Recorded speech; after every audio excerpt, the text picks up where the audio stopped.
நான் என்னுடைய வாழ்க்கையில இதை நிறைய அனுபவித்திருக்கிற ஆண்டவருடைய பிள்ளைகளை, நீங்கள் சரி செய்ய வேண்டியது நம்முடைய வழிகளை தான். நம்ம தவறு பண்ணி அதனால தலைகுனிவு வந்துடக்கூடாது. சில நேரத்தில் நம்முடைய தலைகுனிவுக்கு நம்ம தான் காரணமா மாறிடுவோம். இல்ல, தலை நிமிர்ந்து வாழணுன்றதுல ஆண்டவருடைய பிள்ளைகள் ரொம்ப கவனமா இருக்கணும். இன்னொருத்தருக்கு முன்னாடி கை கட்டி நிக்கிற வாழ்க்கையை ஆண்டவருடைய பிள்ளைகள் வெறுக்கணும்.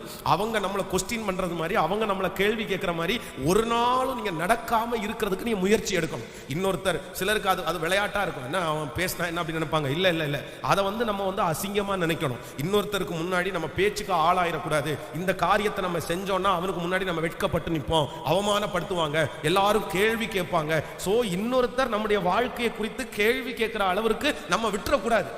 அதுல நம்ம ரொம்ப கவனமா இருக்கணும். ஆனா உங்களையே அறியாம நீங்க நிமிர்ந்து நின்றுவீங்களோ, அதனால உங்க வாசனையை கெடுத்துடலாம் அப்படின்னு உங்க வேலை ஸ்தலத்திலேயோ, உங்களை சுற்றி இருக்கிற இடத்துலையோ, உங்களுடைய திருச்சபையிலையோ உங்களுடைய பேரை கெடுக்க நினைத்தால் நீங்க கலங்கவே வேண்டாம், நீங்க பயப்படவே வேண்டாம். வேதத்துல தேடி பாருங்க, கர்த்தருடைய பிள்ளையினுடைய பேரை கெடுக்கணும்னு நினைச்சா அவங்க கெடுக்கணும்னு நினைச்சு போராடுவாங்க. ஆண்டவர் 10 மடங்கு அவருடைய பேரை பெருமைப்படுத்தி வைப்பார். நான் நம்புகிறேன், உங்கள் வேலை ஸ்தலத்திலே கர்த்தர் உங்கள் தலையை நிமிர பண்ணுவார்.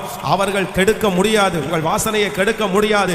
உங்களுக்கு விரோதமாக எடுக்கிற முயற்சிகள் வீணாகும். உங்கள் பிள்ளைகள் பேரிலே எடுக்கப்படுகிற முயற்சிகள் வீணாகும். அவர்களுடைய பேரை கெடுப்பதற்காக உங்களுடைய வேலை ஸ்தலத்தில் உங்கள் மேல் பொறாமைப்படுகிற ஹalleluya மனிதன் காணாமலே போயிடுவானாக. ஆமென்.